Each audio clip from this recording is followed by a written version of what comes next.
Bonjour et bienvenue à Chuck B Critique.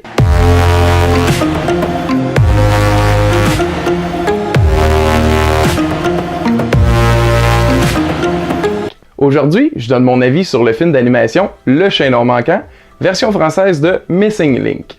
C'est réalisé par Chris Butler, qui a précédemment travaillé sur plusieurs films d'animation populaires tels que La mariée cadavérique, Coraline, ainsi que Kubo et l'épée magique.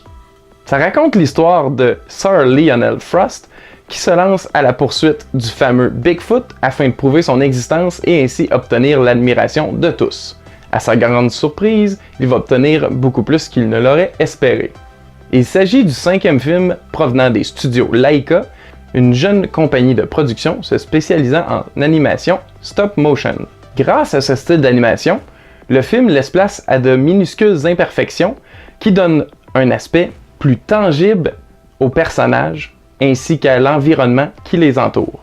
C'est cette particularité qui le fait se démarquer de la grande majorité des autres films d'animation.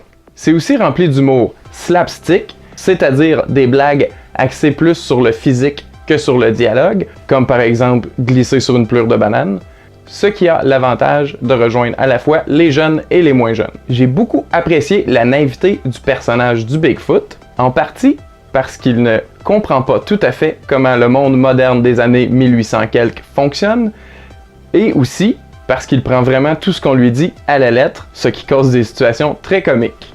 Comme vous pouvez le constater, je n'ai pas beaucoup de points négatifs à souligner, mais par contre, je dirais que le film aurait pu se permettre quelques scènes d'aventure de plus, afin de garder un certain rythme, et aussi d'accentuer le ton à la Indiana Jones, mélangeant comédie et action. Je veux prendre le temps de mentionner le doublage québécois du film, puisque Marc Dupré et Magali Lépine-Blondeau livrent tous deux un travail impeccable dans leur interprétation respective de Sir Lionel Frost et Adelina. Laurent Paquin, quant à lui, m'a surpris dans le rôle du sympathique Bigfoot, avec une performance sans faille qui vient à la fois nous toucher et nous accrocher un sourire au visage. En fait, avant de voir le film, j'anticipais même avoir en tête le visage de l'humoriste en entendant sa voix assez familière sortir d'un dessin animé, mais au contraire, j'ai été complètement charmé par son interprétation qui donnait vie au personnage que je voyais à l'écran.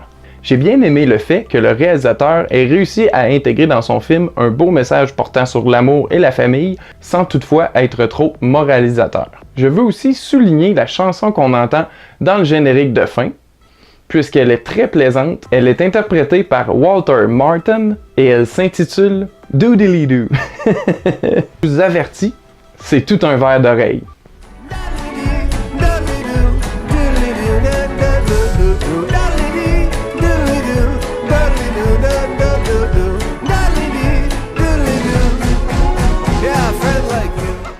Doodly-doo, doodly-doo, da-da-da-da, doodly-doo.